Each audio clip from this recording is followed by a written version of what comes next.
ראיון עם דוד שלזינגר. הראיון מתקיים בביתו המרווח של דוד ביישוב גן חיים, מה שנקרא כפר סבא צפון. התאריך הוא 14 ביולי 2026. דוד, בבקשה. שמי שלזינגר דוד. יש לי כמה שמות נוספים, שלז ודרקו, ואני אסביר למה. נולדתי ב-12/8/47 ביוגוסלביה, בעיר אוסק, שהיום היא אחרי פירוקה של יוגוסלביה שייכת למדינת קרואטיה, ועליתי ארצה בגיל שנה, 1948, יחד עם הוריי, אימרה, רבקה ואחי יוסף, שמבוגר ממני בשנתיים. הוריך עלו רק ב-48, כי עד אז לא יכלו או לא רצו? הייתה מלחמת העולם השנייה, הם היו דרך אגב, הם היו מה שנקרא אנשים צעירים מלחמת העולם השנייה, והם כמובן נפגעו מלחמת העולם השנייה, המשפחות שלהם נרצחו, אחים, אחיות, דודים, והם הכירו בסופו של דבר בבריכה שלהם, ביערות, כי אבא שלי היה פרטיזן, שם הוא הכיר את אמא שלי, אבא שלי היה נשוי לפני זה, הייתה לו אישה ראשונה, וילדה קטנה, והם שניהם, מה שנקרא, נרצחו באושוויץ. האם אתה יודע מה השם שלה? אני יודע את השם, שגם קראו לה גברת פיגלר, אני לא זוכר את שמה הפרטי, כי אני לא יודע, אבל משפחת פיגלר, גם את השם בוא שלה. נעשה סדר. אשתו הראשונה של אבא שלך והבת נהרגו. נרצחו באושוויץ. ואיך קרה שהאבא נשאר?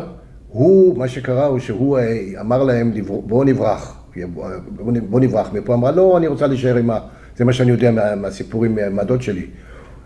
אני רוצה להיות עם ההורים שלי, והוא אומר, בסדר, אז אני הולך לחפש מקום ואני אבוא לקחת אתכם. וכשהוא כבר בא, הם לא היו, כולם כבר נשלחו לאושוויץ, ההורים וכולם, והוא גם, אשתו, ביתו הקטנה, שהייתה בת 4, הם כולם, אני הרבה לא יודע, אבל מיד אני אספר לך איך הסיפור הזה התגלגל. ואז הוא התחיל לברוח כמו כולם, הסתתר, בסופו של דבר הגיע לפרטיזנים. חזקים, ישבו ביערות. עם טיטו. כן, הוא היה עם טיטו, ושם הוא בעצם ביקע את מות אשתו וילדיו. עכשיו, אמא שלי וסבתא שלי, זכרונם לברכה, הם גורשו. הם בעצם גרו במקום שהיום נקרא בוסניה הרצגובינה, שזה מקום... גם אמא שלך היא מיוגוסלביה. כן, כן, בטח.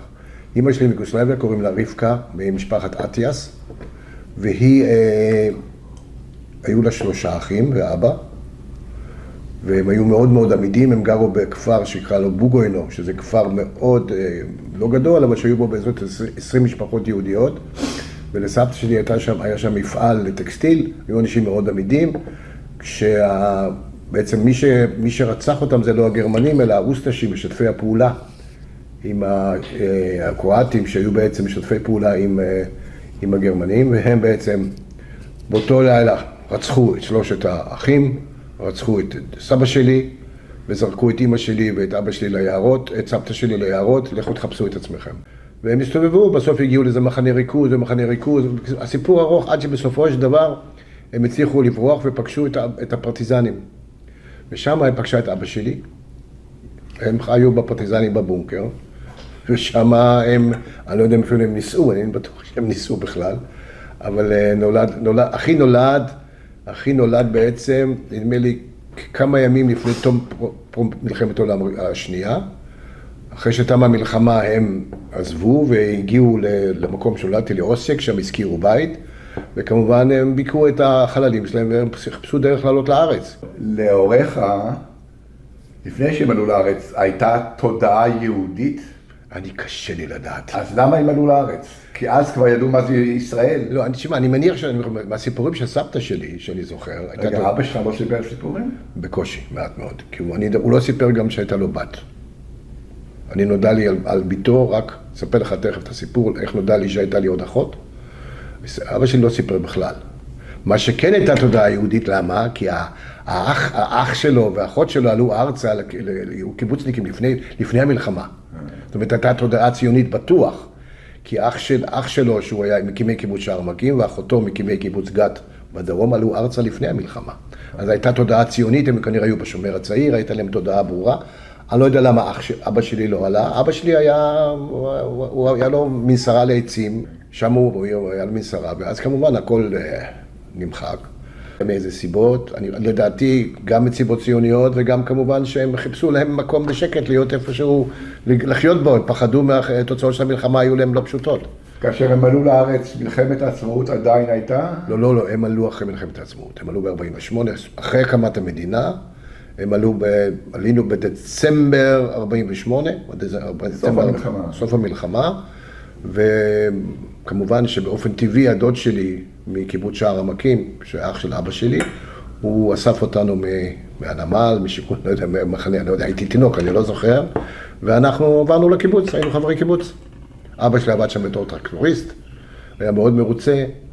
אמא שלי עבדה במטבח, כי הייתה טבחית טובה, אבל כל הזמן היא לא רצתה שהילדים שלה ישנו בדיור הקיבוצי. המשותף, ולא הייתה מוכנה לשמוע מזה, זה מה שאני יודע, כי אני לא יודע. והיא שיגעה את אבא שלי, היא שיגעה אותו, ודוד שלי ניסה לשכנע אותה וזה וזה. אבא שלי היה טוב בקיבוץ, הוא אהב את הקיבוץ. הוא למד שם, עבד שם, עשה את כל מה שצריך, למדו עברית כמה שאפשר. ואז בנקודת זמן מסוימת, אחרי 3 שנים, אבא שלי נשבר, והלחצים של אמא שלי, ואמרה, אנחנו עוזבים. עכשיו, לאן עוזבים? לא היה אוטו, לא היה כסף, לא היה כלום. עכשיו, אם אתה מכיר את האזור, שער עמקים הוא בעצם, מעל שער עמקים יש את יישוב קריית עמל. קריית טבעון. לא היה טבעון בכלל אז, עוד לא היה טבעון בכלל. ואז מה שהיה שם, היה שם אזור סמינר הקיבוצים, היה דרך עפר כזאת, דרך היערות, וחיפש בית. והוא מצא הבית הראשון ברחוב קרן קיימת 72, מצא שם בית, הזכיר אותו, ושם גרנו שנים, גדלנו שם, כל הגיל הבגרות שלנו אנחנו גדלנו שם, זה מקום נהדר, מקום חממה לילדים, וההורים שלי שהיו עולים חדשים התארעו בעצם בשכונה של ותיקים, והם לא ידעו עברית טוב. אז ההורים שלי דיברו גרמנית, הם דיברו יידיש, אבל התארענו היטב בתוך השכונה. מה אבא שלך עסק לפרנסתו? אבא שלי היה טרקטוריסט. אחרי שער עמקים? כן, הוא לקח את המקצוע הזה ועבד כטרקטוריסט כל ימי חייו. אבל אצל מי? הוא היה א' בקרן קיימת, ואחרי זה בסוף היה לו גם טרקטור משלו, שזה סיפור בפני עצמו, אבל הוא היה אחד הטרקטוריסטים הראשונים שעבדו על הכלים הגדולים, שהוא פתח את הכביש לאילת, רוב השבוע לא היה בבית, הוא יוצא בתחילת השבוע, חוזר בסוף השבוע, הוא היה עובד על פתיחת הצירים בנגב וכל מה שקשור. בקריית עמל היה בית ספר יסודי אחד, קוראים לו בית ספר קריית עמל, בית ספר מקסים, בית ספר שבאמת היה אושר צרוף להיות שם, אהבנו ללכת לבית ספר, בית ספר זה קיים עד היום, שם גדלנו, שם התפתחנו, היו באמת חיים מלאים, משחקי כדורסל, ספורט. תיכון? תיכון למדתי בתיכון גרינברג בקריית טבעון, ולאחר מכן, אחרי פרק זמן מסוים, עברתי לבית ספר הטכני של חיל האוויר. זה בשבילי, אני זוכר שהבן שלי הקטן, אנחנו גרנו בעמק יזרעאל הרבה שנים, ברמת דוד, והבן שלי הקטן תמיד אומר לו, תסתכל על העמק איזה יופי, והיינו משתחווים, הייתי אומר, תשתחווה, זה היה מקום עמק יזרעאל. אתם הנערים עליתם למשל למוחקה? איפה לא עלינו? עלינו למוחקה, היינו עושים את הדרך, איך קוראים לזה, למוחקה דרך יגור, שכחתי, היה שם דרך שביל, היינו עושים אותה. שביל הדרוזים. אני לא זוכר, היה דרך שהיינו עושים. הדרוזים היו באים אלינו למכור את האבטיחים ואת המלונים, אבל היינו מטיילים המון, הייתי בתנועת הנוער, הנוער העובד, היינו מאוד מאוד פעילים, היה לנו פעילות מאוד גדולה, רחבה לנוער, ובאמת, אני זוכר, הנוער העובד היה מרכז חיינו, והספורט היה מרכז חיינו, משחקים כדורסל, כדור מים, שחייה. אתה זוכר את מבצע קדש? בוודאי, אני נולדתי ב-47, ב-56, הייתי בן 8-9, אני זוכר. מה אתה זוכר? אני זוכר שני דברים, אני זוכר שפרצה המלחמה, הייתי ילד, וחפרו שוחות, ואז מה שאני הכי זוכר, כשהגיע איברהים אל-אוול והפגיזה את חיפה, בבית הייתה אזעקה, הייתה ספירה, ויצאנו חוץ, ראינו את ההבזקים מהמפרץ, רואים מהבית שלנו, ראו את המפרץ, ואז בעצם איברהים אל-אוול, ואז פגשנו בעצם פעם ראשונה את המלחמה, וזוכר, היינו קוראים עיתונים וכל מה שקשור, וגם נהרגו מהקריה, נהרגו אנשים שהכרתי אותם, וזה באמת הייתה המלחמה הראשונה. במלחמת קדש נהרגו מקריית עמל אנשים, היו היה 2-3 אנשים שנפלו בקרב. למדתי בבית ספר הטכני, באופן טבעי הייתי מיועד להיות בחיל האוויר. זה ברור. אבל הייתה לי נטייה מאוד גדולה להיות שחקן, ורציתי להיות בלהקה צבאית. אבל אמרו לי, אדוני היקר, אתה לא יכול, אתה מחויב לחיל האוויר. ואז ניסיתי כל מיני דברים ולא עזר, ואז התגייסתי לחיל האוויר. באיזה התמחות? עכשיו, אני בחיל האוויר, במערך הטכני יש כל מיני מקצועות. יש חשמל, יש מכונאות ויש חימוש. אני התמחיתי בנושא של החימוש, של הנשק, וכמובן שהביאו אותי לרמת דוד. התגייסתי, הייתי ברמת דוד, שזה לא רחוק מהבית. התגייסתי לרמת דוד, הגעתי לרמת דוד, חייל צעיר, טוראי. איזה שנה? זה היה 5/12/65. לא אשכח את היום הזה. הביאו אותנו מהמקום שאספו אותנו, הגענו בלילה, ישר שמו אותנו רס"ר, שבועיים עבודות רס"ר. לתקוע ברזלים, לתקוע זה, עבודות רס"ר. מפקד הבסיס היה אז יחזקאל סומך, הוא היה אלוף משנה יחזקאל סומך.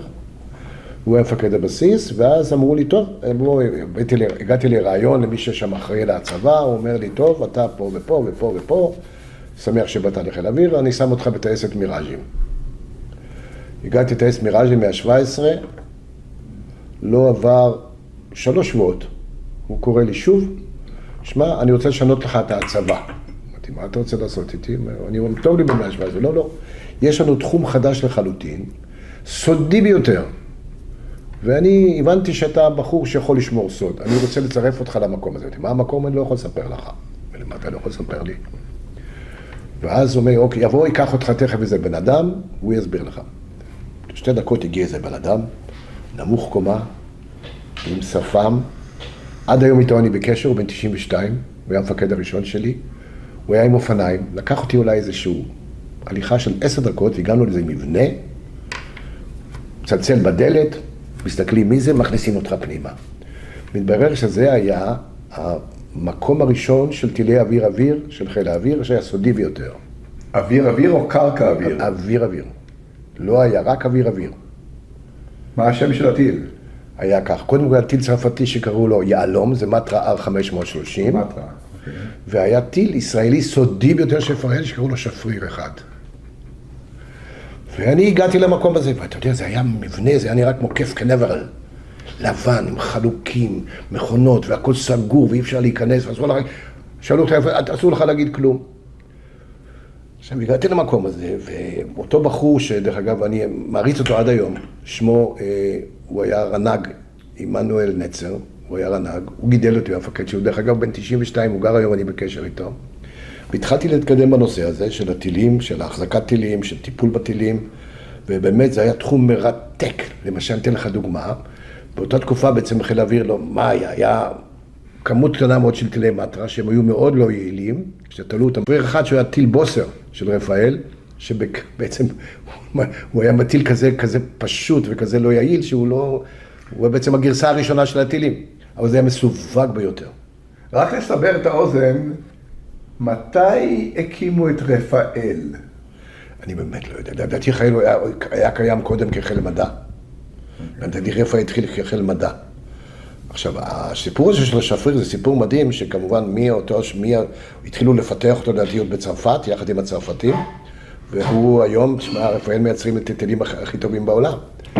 ואני זוכר את זה היום כשהיינו, את הטילים, במטוסים היו מכסים אותם עם כיסוי שלא יראו אותם. כי לא רצו לפתח, זה היה מאוד מאוד מסווג.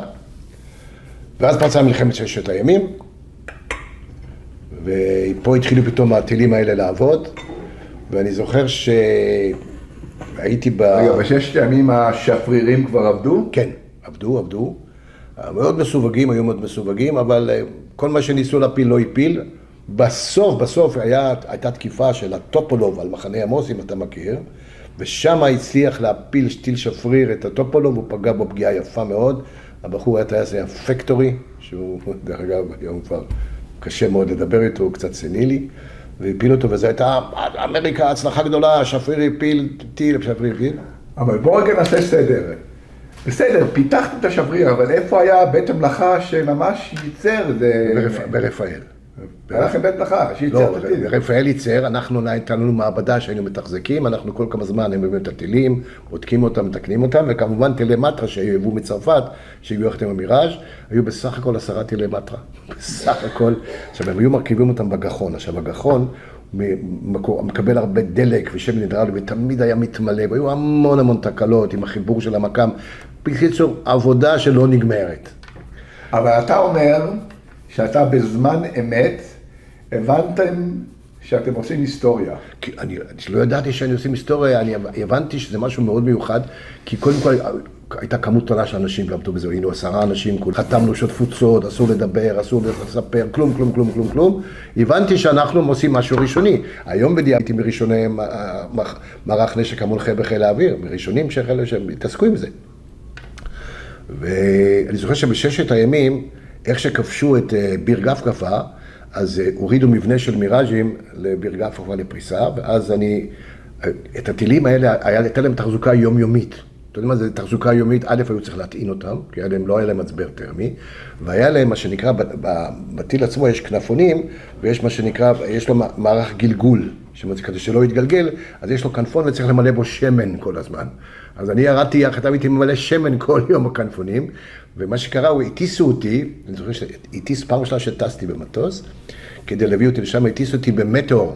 מטאור הטיסו אותי לרפידים, נחתי שם, הייתי שם איזה שבוע, 10 ימים, הייתי מטפל בטילים, וזו הייתה חוויה גדולה, ואני זוכר את החוויה הזאת, כי לדעתי, נחתנו שם יום אחרי שכבשו את ביר גפגפה. עוד היה שם גופות, ודברים מטורפים שראינו. אני זוכר שהסתובבתי שם, ולא רחוק מהזה היה שם בית חולים שדה. ואני זוכר שהיינו בשוק, נכנסנו לבית חולים שדה, שכב שם, הייתה שם מישהו שבאמצע ניתוח, עזבו אותו. ואתה רואה שהכל פתוח, שכב בן אדם באמצע ניתוח, בבית חולים שדה. ופשוט הייתה שם, זה הייתה מערב הפרוע. היינו לוקחים רכבי זיל ונוסעים, היינו הורים במקלעים. זה פשוט היה מערב הפרוע שם בביר גפגפה. אבל זה ממש היה המון גופות, פינו שם את כל הגופות האלה של המצרים וזה וזה.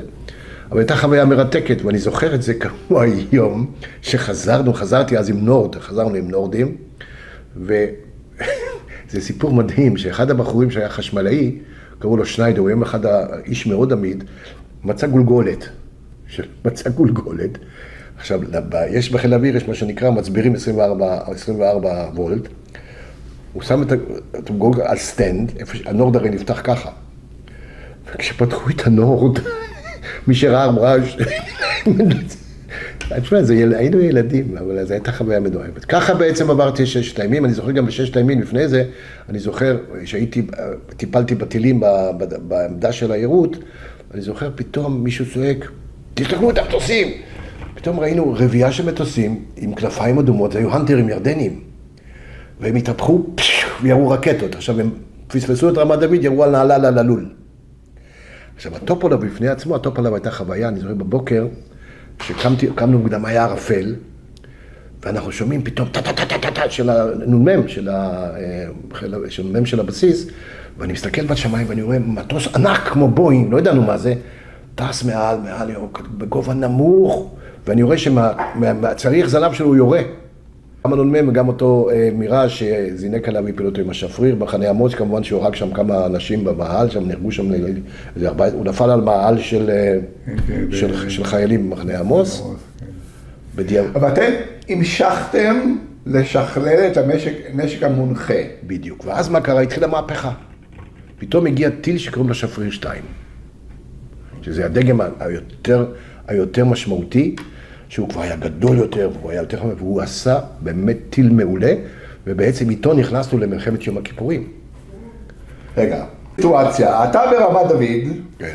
ופתאום מאיזה מקום מגיע טיל, מרפאל. כן. איך אתם ידעתם מה לעשות איתו? אז ככה, אז קודם כל אנחנו היינו עושים הכשרות והסמכות. הייתם עושים הכשרות. היינו נוסעים לשם, היה לנו קורסים, לימדו אותנו, ורק אחרי שלמדנו הביאו את הטילים, זה היה תהליך של הכשרה. ביקרנו הרבה ברפאל, הייתי המון ברפאל, עד היום אני מכיר אנשים שלא יודע אם נמצאים היום, ואז לנו היינו שותפי סוד, היינו אישורי כניסה, והם היו באים אלינו הרבה, כי הם גלו אותנו אמצעי הבדיקה, היו מכשירי בדיקה, ולמדנו, באמת היה תהליך מאוד, היה מרתק ללמוד את הדבר הזה, למדנו את הדברים, עכשיו הטיל זה הרבה מתוחכם, הוא כבר היה הרבה יותר אוטונומי, הוא לא היה צריך טיפול והחזקה כמו השפריר אחד, באמת זה הטיל באמת הרבה יותר טוב. ומה שכן, בעצם באותה תקופה אני בעצם הייתי נגד. אני לא רציתי לחתום קבע. שכנעו אותי לחתום קבע, אני רציתי, היה לי כבר, התקבלתי לבית צבי לימודי משחק. וכבר התלבטתי ורציתי, אמרתי, אני משתחרר ומשתחרר. בסופו של דבר שכנעו אותי וחתמתי 3 שנים קבע. כי א' הכרתי את בת זוגי והבנתי, הגנתי שזה לא הכיוון שלי, ואז התקדמתי בדרגות, והגעתי בעצם, הייתי סמל, בין 6 ימים הייתי סמל, ואחרי זה כבר הייתי סמל ראשון, ואז הכרתי את אשתי. בזמן מלחמת ההשרשה היית ברמת דוד? כן, בטח. וכל הזמן השתכללתם? כל הזמן השתכללנו, תשמע, בסופו של דבר, מערך הנשק מונחה בחיל האוויר התפתח בצורה מטורפת עד היום. במלחמת ההתשה, טייסת הפנטומים הגיעו לחיל האוויר, טייסת 69, טייסת חדשה מאוד, ואז מה שקרה הוא שהטכנאים שלהם עוד היו בארצות הברית. אז לקחו אותנו, חבר'ה, ואנחנו בעצם, את המטוסים הראשונים אנחנו טיפלנו בהם.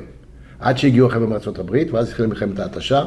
תוך כדי הקליטה התחילה מלחמת ההתשה, מלחמה מאוד מאוד קשה, המון עבודה, והרכבנו שם, בעצם התחילו כבר להגיע טילים אמריקאים, ואז הגיע טילי הסיינווינדר. קלטנו עם אמריקאים, עם המטוס קיבלו טילי סיינווינדר, ועוד טיל שנקרא אלקטרומגנטי שקראו לו לויד. אתה היית בארצות הברית בהשתלמויות? כן, אחרי זה, לא, הייתי בשלב יותר מאוחר. אני קלטתי את מטוס F-16. ככה התקדמתי בדרגות.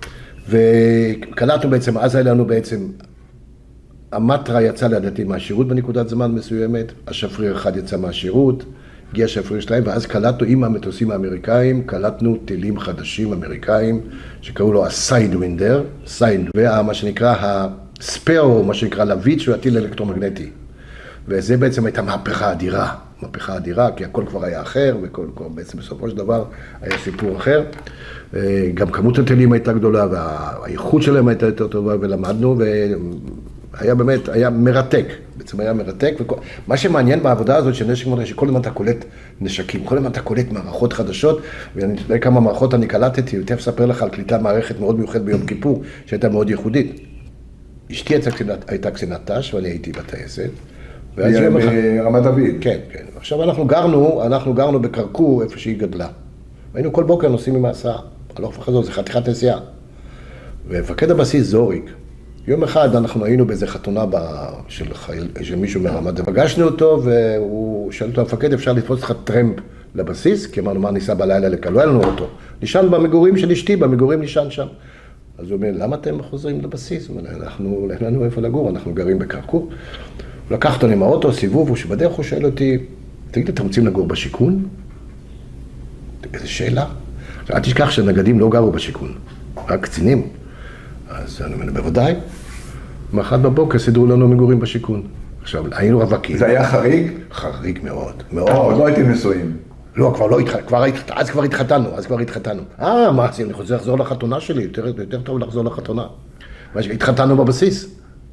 סיגרנו עכשיו, מה שקרה הוא שהטייסים היו מקבלים בתים יותר גדולים, אנחנו קיבלנו צריף שוודי, 2 חדרים, מה זה מקום מקסים, מה זה נהנינו בו, גרנו בו וגדלנו, ואז בעצם לא היינו ילדים, ואז אני כבר הייתי רס"ר, אשתי הייתה רב סמלת, ואני זוכר את היומיים לפני מלחמת יום כיפור, התחילו לדבר על שמלחמה קרבה, ואני זוכר שביום שישי בערב ישבנו חבר'ה בדשא, ואמרו לנו, שימו לב, בשבת בשעה 6 מתחילה המלחמה.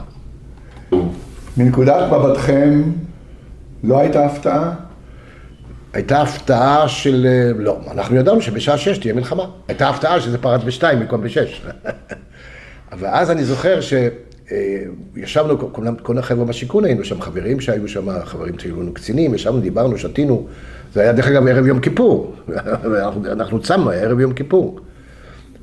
ובבוקר אני קם, והיה לי שכן שהיה קצין המגדל.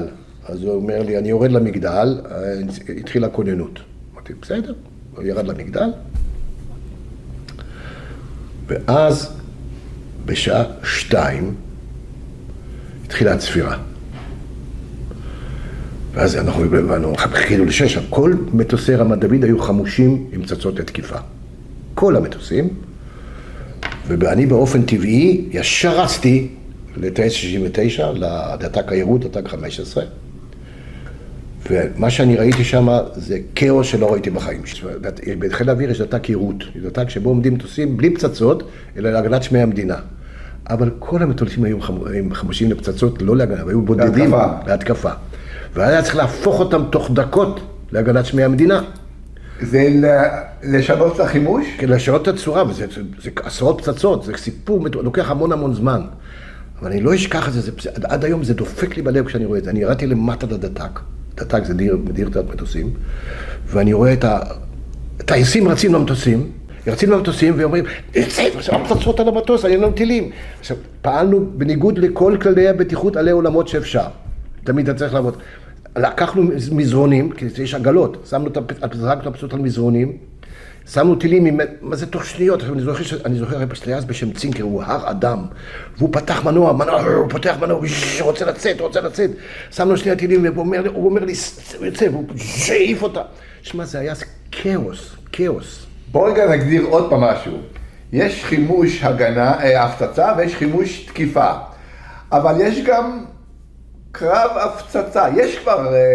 במטוס, בעיקרון, מטוס שהוא יוצא לטיסה, לתקיפה, יש לו גם טילים וגם פצצות. אבל יש, נקרא תצורה. יש תצורת יירוט, שהתצורה הזאת, יש בה, הוא לוקח 6 טילים. שזה הרבה. שזה בעצם תצורה שהיא מה שנקרא הגנת שמי המדינה. ועם טיל 1 או 2 כדי שיהיה להם. עכשיו, את כולם היו, עכשיו, הייתה פאניקה, כי חיל האוויר המצרי תקף אותנו מכל הכיוונים. היו לחוצים, אנחנו לא הבנו מה קורה, לא ידענו מה קורה, הטייסים לא דיברו. ואחד אחרי ויוצאים, ומטסים לי טיל ויוצאים, אני רואה שהם לבנים כמו סיד.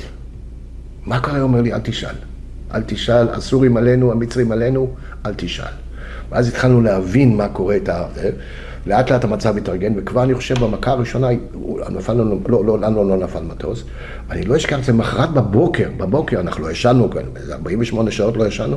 אני נוסע עם האופנוע שלי בשדות, מסביב העוקף, אני רואה את נהלל, ואני רואה טנקים בשדות. אני לא מבין מה זה טנקים, מה עושים פה טנקים? הייתי בטוח הסורים הגיעו לפה. רצתי ישר למבצעים של הטייסת, הוא אומר, עזוב, זה טנקים ממנסורה, עולים לרמת הגולן, אז החלילים.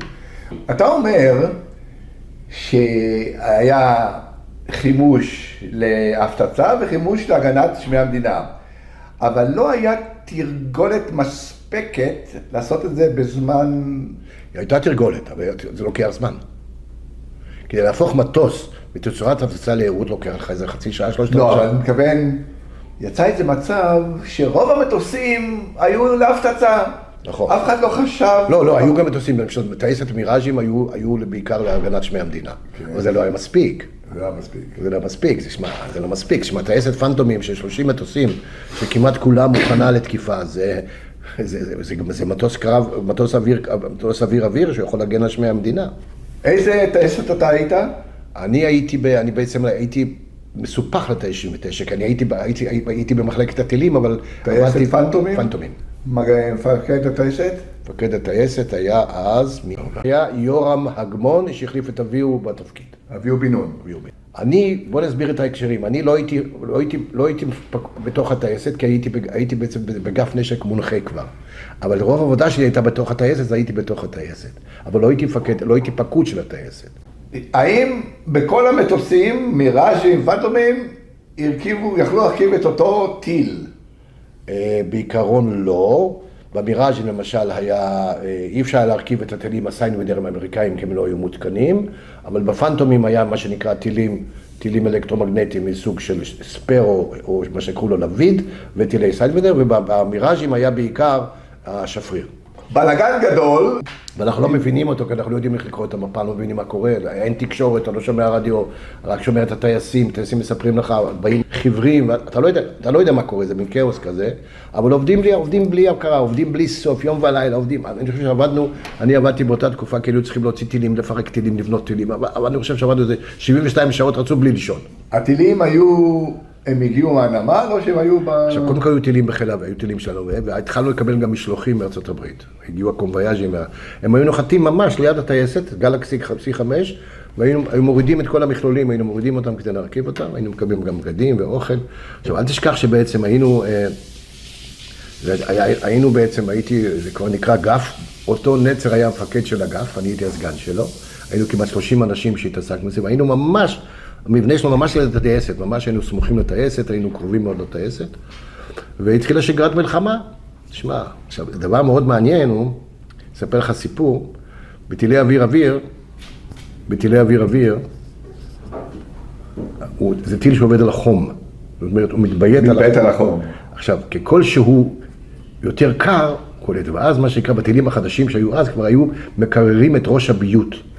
והיו בקבוקים גדולים של חנקן, שאתה מכניס אותו לנושא טיל, והטיל היה מקבל כל הזמן את החנקן, והוא היה מגניב. עכשיו, חלק מהחזקה היינו צריכים לספק כל מיני בקבוקי חנקן.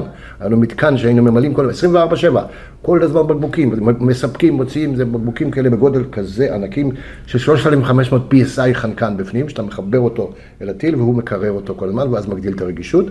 שבשפיר למשל זה לא היה, רק בטילים אמריקאים זה היה. ותשמע, תיקנו טילים, קודם כל ירו המון טילים.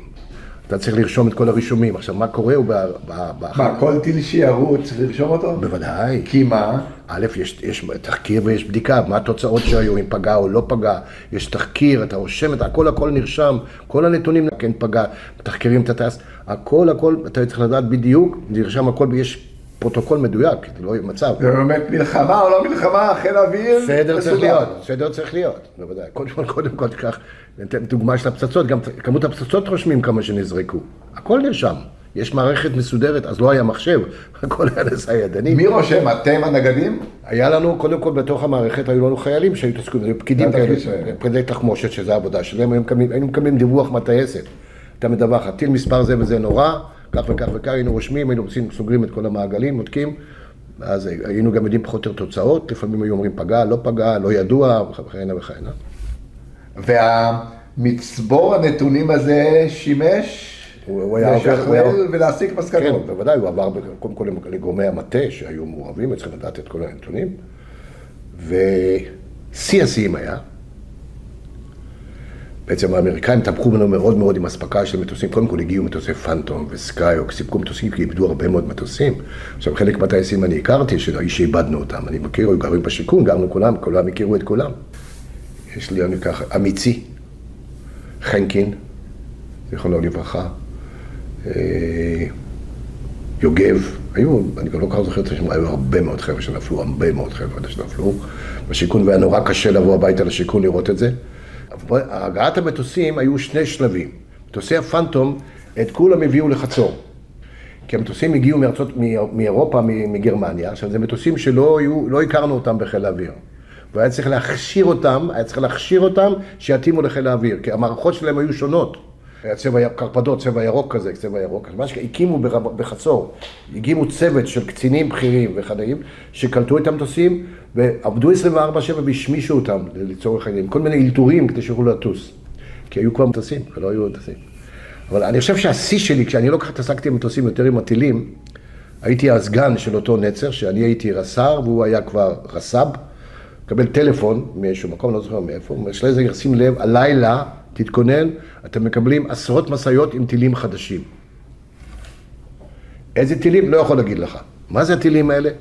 זה לא אוויר, זה אוויר קרקע. לא ידענו מה זה, לא שמענו על זה הפעם. הוא אומר לי, קוראים לזה מבריק.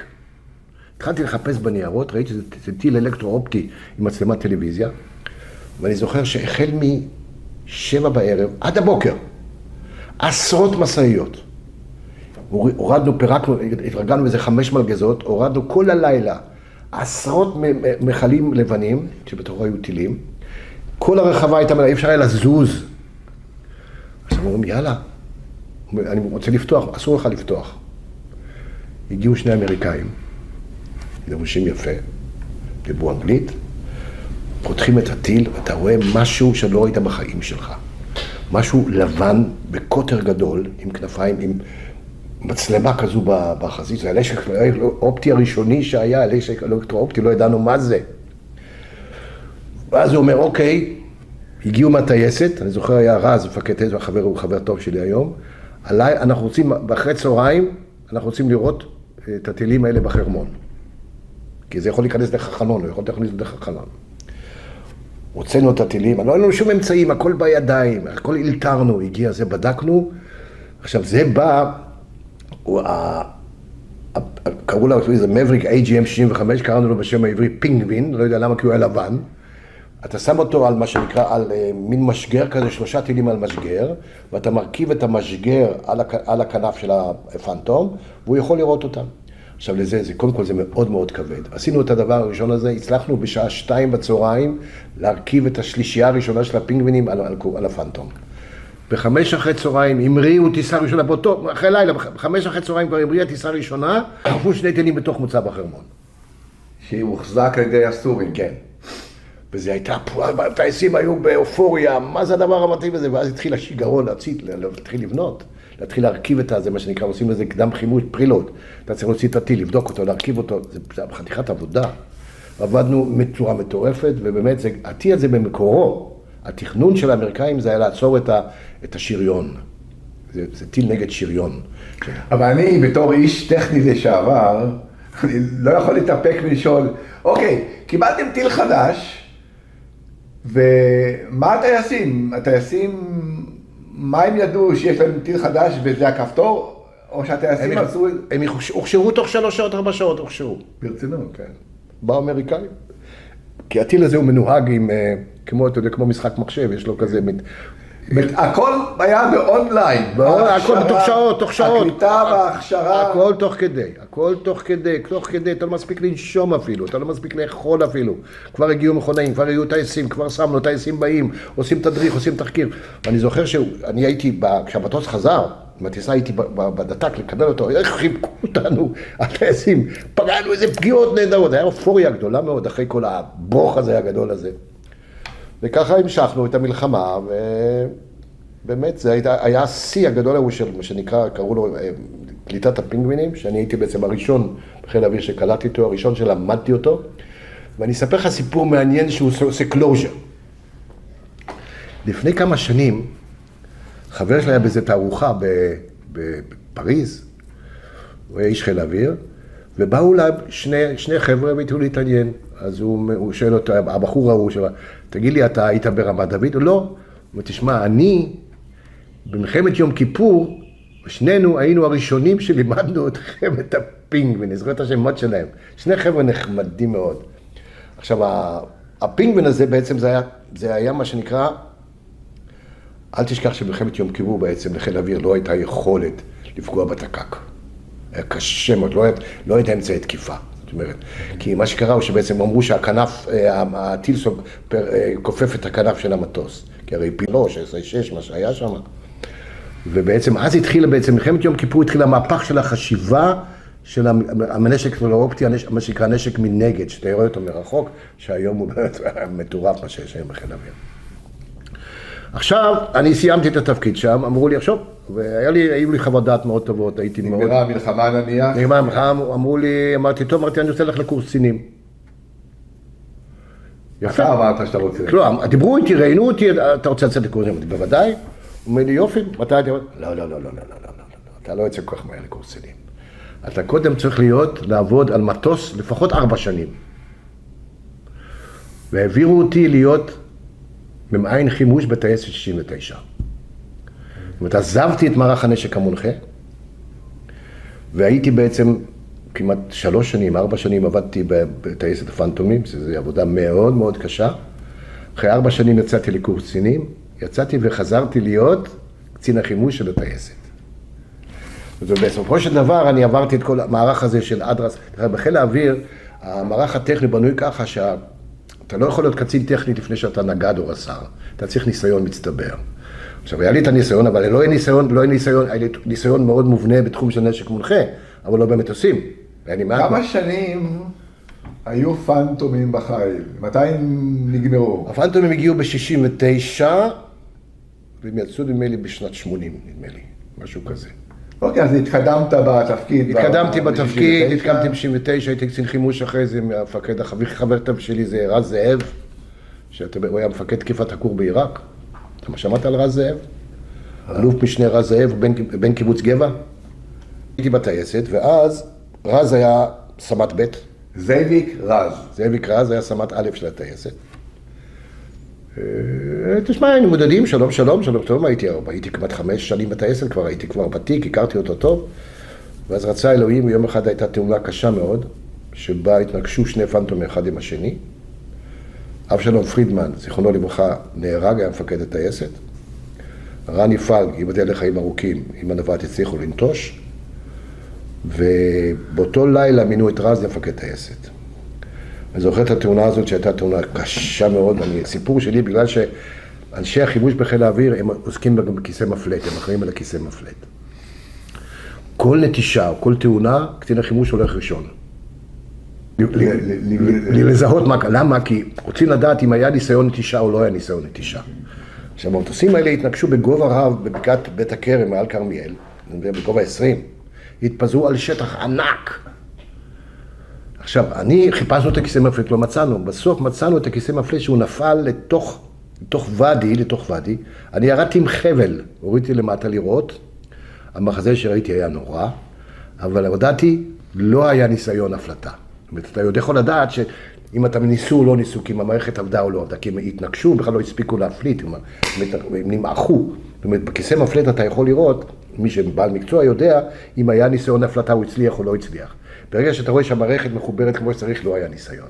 עכשיו, הוא לא הספיק, הם היו קרבות אוויר נגד F-15, אז מה שקרה הוא שרני פלק, בן מרחביה דרך אגב, בחור מקסים, ואף שבאו לפה, ואז אף שנכנס פה עם החופה, מעך אותו, פגע בו.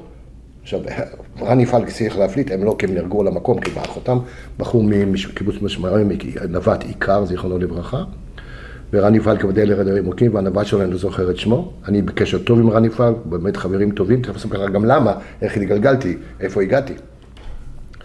ואז הוא התמנה לפקד טייסת, אז באותו לילה מינו אותו לפקד טייסת, הוא קרא לי מיד לשיחה, ואתה יודע, היה לנו כל מיני מלחמות, היה מבצע ליטני, ומה לא עשינו, כמה דברים לא עשינו במלחמה, אתה יודע, זה פשוט. אני אתן לך לספר לך סיפור מרתק שהוא באמת מפתיע.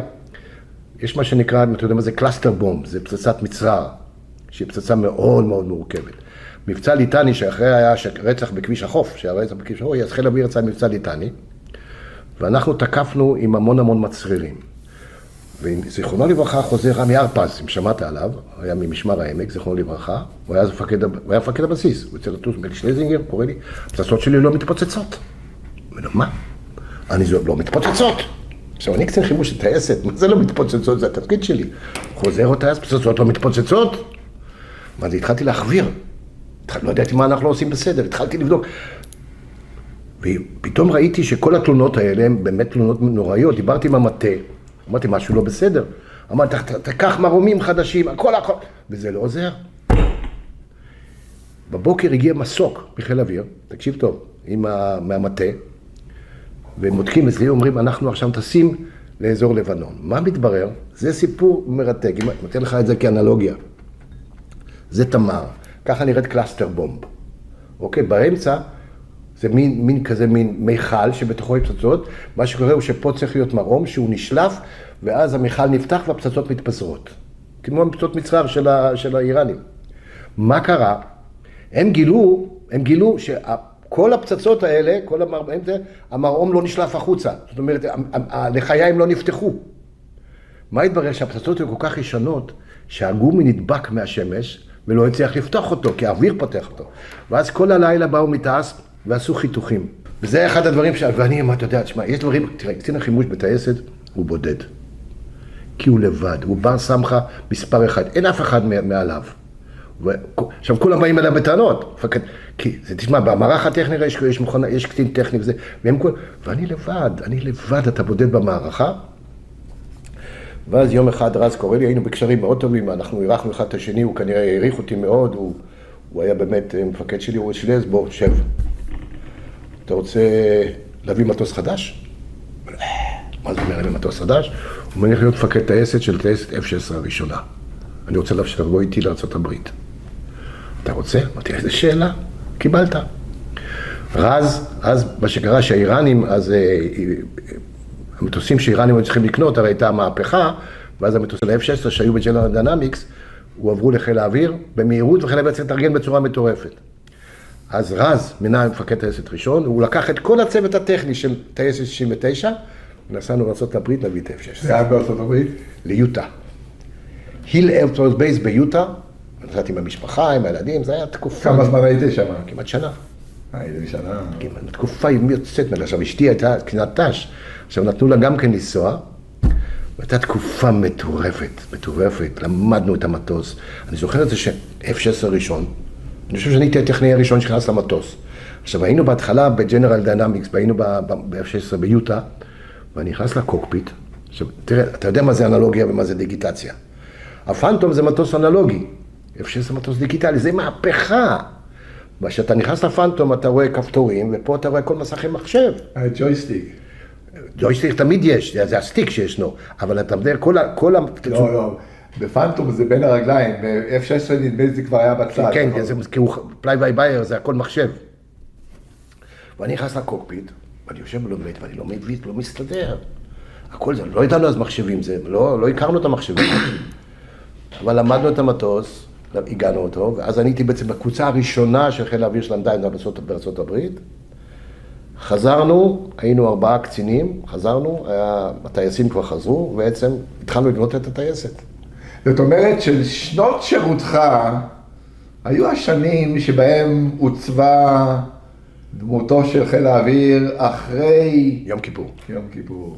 ואז F-16 זו הייתה מהפכה מאוד מאוד גדולה. זה מטוס אחר לגמרי, חשיבה אחרת. אני זוכר, תשמע, זה עונג צרוף להיות קצין טכני של מערכת חדשה שאתה קולט אותה. אני זוכר שהסביר לי טייס ש-F-16 עם המנוע אחד יכול לנסוע לכור האטומי יותר טוב מאשר פנטום. עכשיו אני אספר לך את הסיפור של הכור האטומי. אחרי בערך 5, הרביעייה הראשונה שהגיעה, הרביעייה הראשונה שקלטנו אותה, לא חושב אחרי יומיים קורא לי קצין טכני, נתן, חבר טוב שלי, בוא הולכים לפקד טייסת לרז. הוא עדיין לא מבצעיים, אנחנו עדיין לא, יש מה שנקרא טייסת, צריכה להגיע למבצעיות, יש לה מבחן מבצעיות, אבל תתחילו להתכונן, תקשיב טוב, לפריסה מבצעית. מה זאת אומרת פריסה? שאתה צריך להעביר את כל הטייסת שלך למקום אחר עם חימוש. שזה דבר לא מקובל. מה שעושים תמיד פריסות אימונים, לא תשים חימוש. התחלנו לעבוד, ואז קורא לי רז, אומר לי שלז, אתה עכשיו טס לעציון, מה שנקרא ליד אילת, יחכה לך שם סגן אלוף מימון, מ-140, ואתה הולך לראות איזה כמה פצצות שם. מה התברר? המבצע תוכנן לצאת מעציון. והחימוש, כדי לא להזיע, החימוש הייתי צריך להשתמש בה בחימוש של עציון. אז אתה תבדוק את הפצצות, תדאג מה שאתה צריך, תכין לך כל מה שאתה צריך שיהיה לך שם ותדאג. כל חודש הייתי יורד לבדוק. היו מטיסים אותך? כן, עם צסלה, תטס עם צסלה. הייתי יורד למטה, הם מחכים לי, הייתי בודק את הפצצות, מכין את הפצצות שלי, דואג שהכל יהיה בסדר, שלא יהיה חסר כלום. מה שידעתי בדיוק, הבנתי פחות מה הולך להיות, אבל גם לאשתי אסור להגיד, היה לי איפה אני הולך. ואז יום אחד אני מגיע באחת הגיחות שלי, ותראה איזה שכל היה לרז. כל חודש היה מוריד שם לבדוק שהכל בסדר, כי הוא היו שומרי סוד, הוא היה שותף סוד, היו שותפי סוד.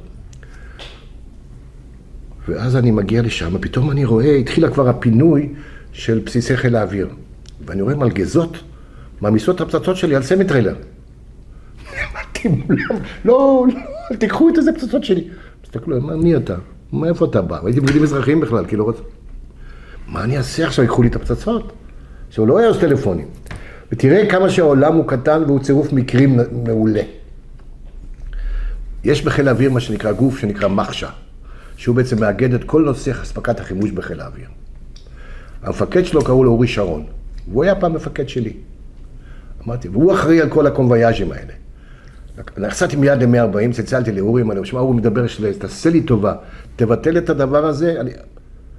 הוא אומר לי, שלז, איפה אתה נמצא? נמצא בעציון. הוא אומר לי, בסדר, קיבלת, ביטל. לא פינו. אחרי המלחמה, אחרי המבצע ביקור, שאלת, למה הסכמת? תשמע, אני מכיר אותך הרבה שנים. אתה נמצא בעציון. אם אתה אומר לי, זה לא צחוק. והוא בעצם, בגלל זה לא לקחו את הפצצות. החליטו שהפצצות מעציון נשארות. וככה אנחנו התכוננו למבצע הזה, כל הזמן התכוננו והתאמנו המון, וכבר פחות או יותר ידענו לאן זה, לפי הקורדינטות ידענו לאן הולכים, אבל לא דיברנו על זה.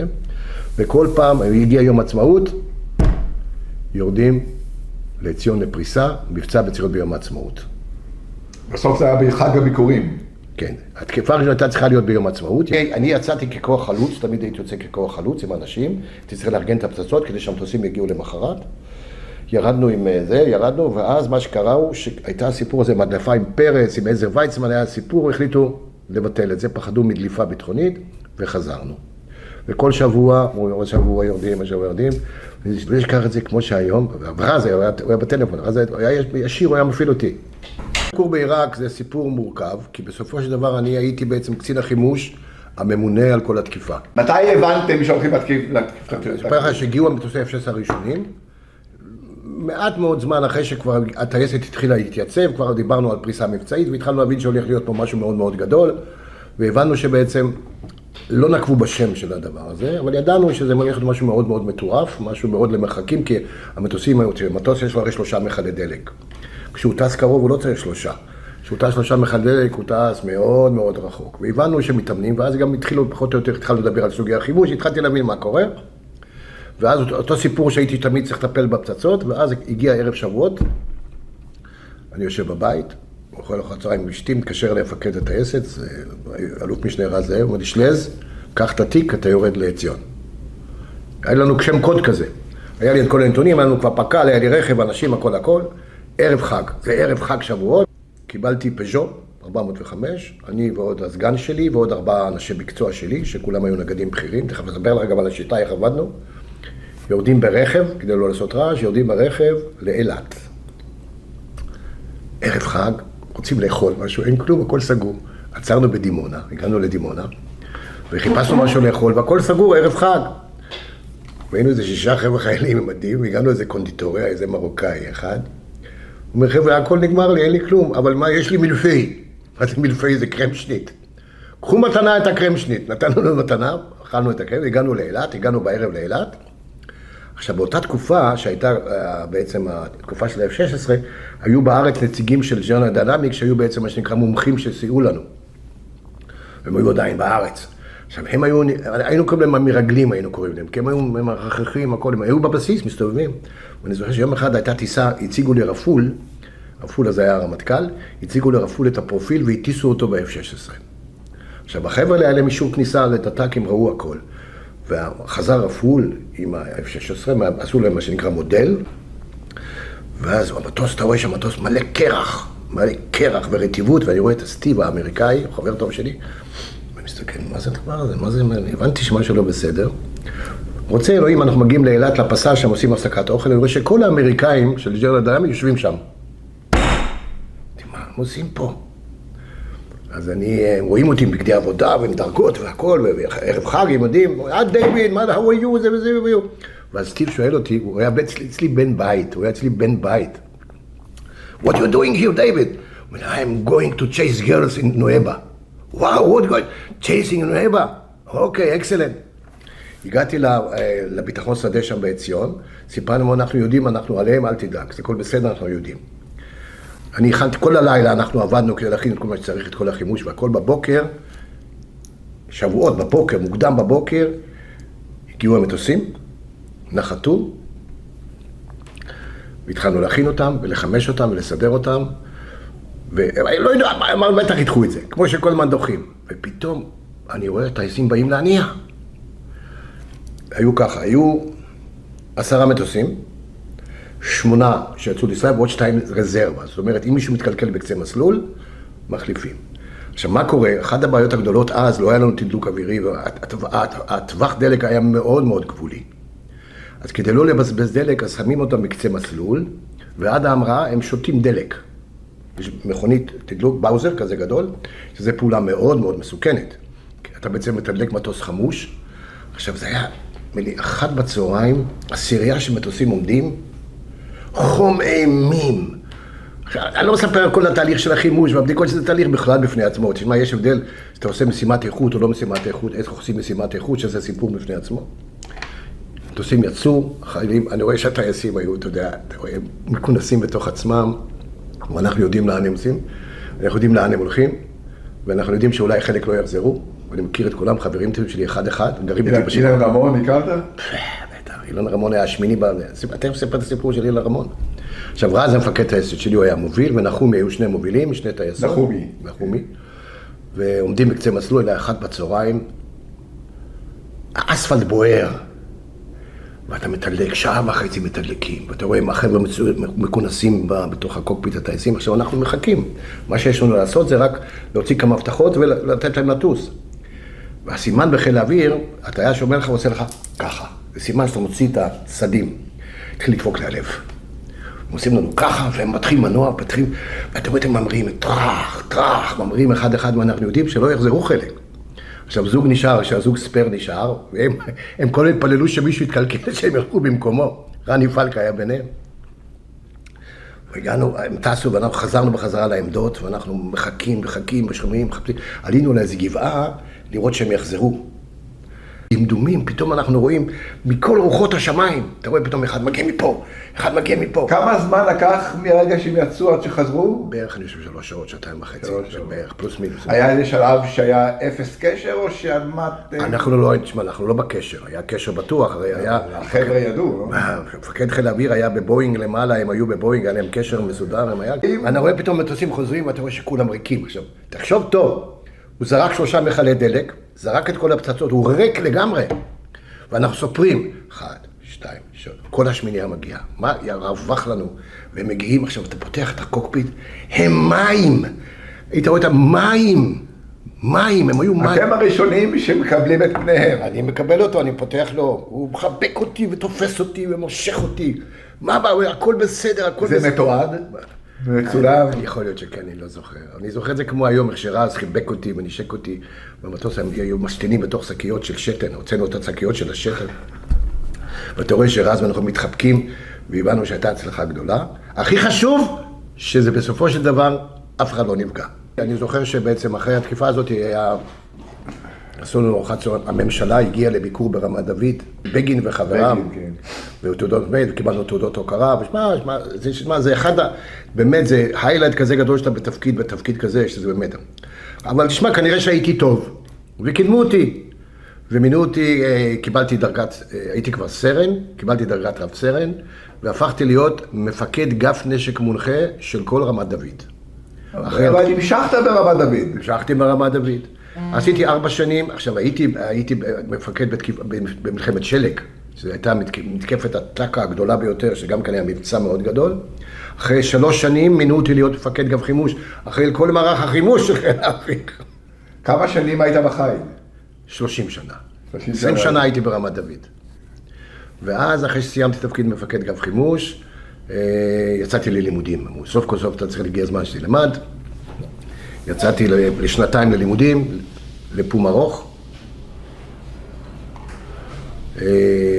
בפום ארוך עשיתי תואר ראשון, והייתי כדי לקבל סגן אלוף.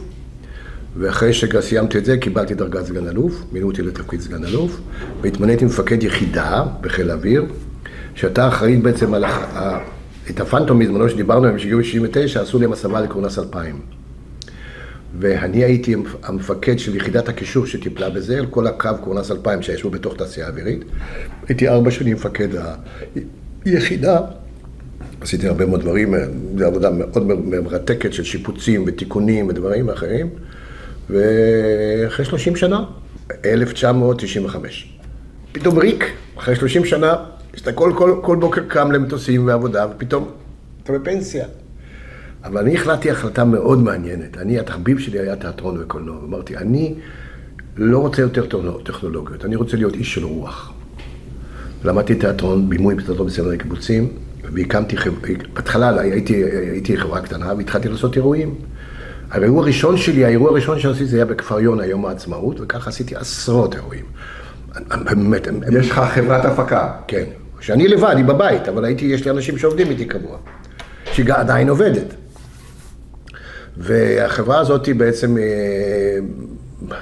אני חושב שעם אירועים עשיתי אולי 500 אירועים בעולם בחיים, ועשיתי כמה דברים יותר מרתקים.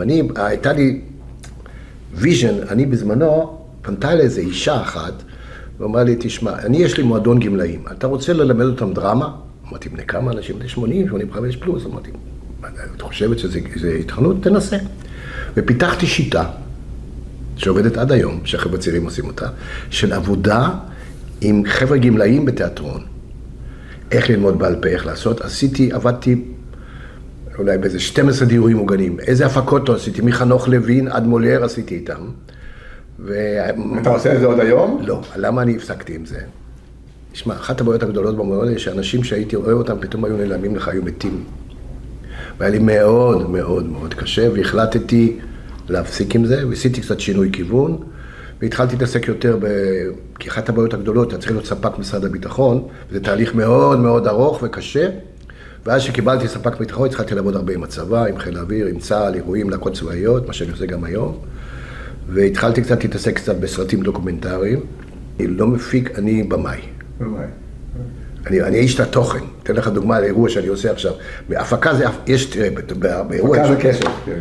לא, ההפקה זה בעצם העניין הניהולי. אני מתעסק בתוכן, אני מייצר את התוכן, את האומנותי, אני מנהל אומנותי. עכשיו, אני בשנים האחרונות התחלתי גם, זה פרויקט בפני עצמו, שהתחלתי מה שנקרא, הבנתי שיהדות יוגוסלביה זה סיפור בפני עצמו. אז הקמתי גוף שנקרא דורות ההמשך ליהדות יוגוסלביה. והיא נסגרה מכל מיני סיבות, כי פשוט הבנתי שבישראל לא מבינים מה זה יהדות יוגוסלביה.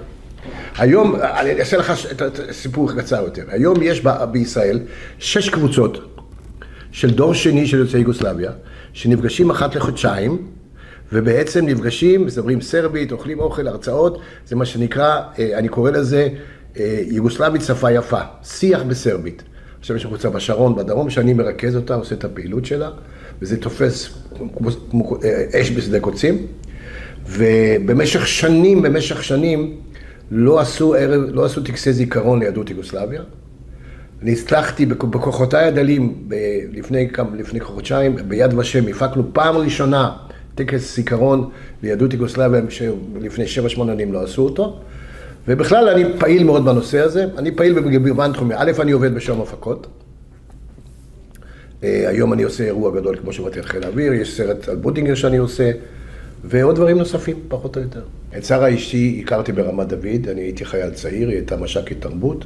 זה היה ממש אחרי 67, אחרי מלחמת ששת הימים, היא התגייסה, היינו בידידות, לא היינו כל חברים, אחרי זה חתמה קבע, ולאט לאט אנחנו התחברנו, התאהבנו והתחתנו. התחתנו, אני ושרה, בת זוגי, ב-1970. דרך אגב, החתונה התקיימה בבסיס. נולדו לנו 2 ילדים, הבת הבכורה קוראים לה חן, היא היום מעל גיל 50. יש לה 2 בנות, והנכדה הראשונה שלי הייתה 2 בנות נכדות, הנכדה הראשונה השתחררה עכשיו מהצבא, ונולד לי בן שקוראים לו טל, שהוא חבר קיבוץ חצור, ויש לו 3 בנים, והוא מהנדס תעשייה וניהול. ביתי היא כלכלנית בבנק לאומי, שניהם פועלים ועובדים בצורה מכובדת. יש לך 5 נכדים. אנחנו, סבא וסבתא, פעילים מאוד, למרות שאנחנו לא חצור קשה לנו לנסוע, אבל הנכדות שלי, של הבת שלי, הן גרות פה קרוב, 10 דקות הליכה, אז הם אצלנו כל הזמן. אנחנו, אשתי שתהיה בריאה, זוגתי, כל יום שישי אנחנו מארחים את הילדים ואת הנכדים. וזה פשוט לא פשוט, ואשתי תמיד אומרת, כל עוד אני יכולה אני מארחת, וזוגתי היא בעצם, בוא נגיד ככה, היא יד ימיני, היא נפשי, רוחי, כל מה שאני זה בזכותה, והיא בעצם הכוח המניע של המשפחה. משתדלים מאוד כמובן ליהנות מהחיים, לטייל ולבלות, ואנחנו שנינו, אשתי רק אחרונה פרשה לפנסיה, היא הייתה מנהלת בחירה מאוד בתחום ההנדסה הרפואית, היא פרשה רק לפני שנה. ואני עדיין ממשיך לפעול, אבל אנחנו מוצאים את הזמן גם ליהנות עם החברים שלנו. דרך אגב, כל המערך החברים שלנו, כולו מחיל האוויר. אנחנו גרנו בשיכון, יצרנו מערכת חברים מטורפת. יש לי חברים טייסים, מכונאים, you name it. אנחנו, כשמו כן הוא, משפחת חיל האוויר, ואנחנו מרגישים באמת זכות גדולה להיות בחיל האוויר, כשהיינו בחיל האוויר. הסיפור שלך, הוא חלק מסיפורים רבים, הוא נשמע בנשימה עצורה משום שאתה כל כך רהוט, שהסיפור שלך עובר בשטף ואי אפשר להתעלם. אתה שולט בחומר וגם מדבר לעניין, ודרך סיפורך משתקף סיפורו של חיל האוויר בתקופה הזאת, בתקופת התום. אני זכיתי להיות מה שנקרא בחיל האוויר, אז זכיתי להיות מה שנקרא בעצם... עברת כמה מפקדי חיים. מאבות של מה שנקרא, של מערך הנשק. אתם ייסדתם את הספרים ואת חומרות ההפעלה של הנשק המונחה. תשמע, הנשק המונחה, אני לא סיפרתי במבצע שלג, שזה בפני... תראה, אנחנו דיברנו בזמנו מלחמת יום כיפור, שבו אמרו שהטיל כופף את כנף המטוס. ומאז חיל האוויר בנה את עצמו יחד עם רפאל, לאותו יום של מלחמת שלג, שבעצם חיל האוויר השמיד את כל מערך הטק"א של הסורים.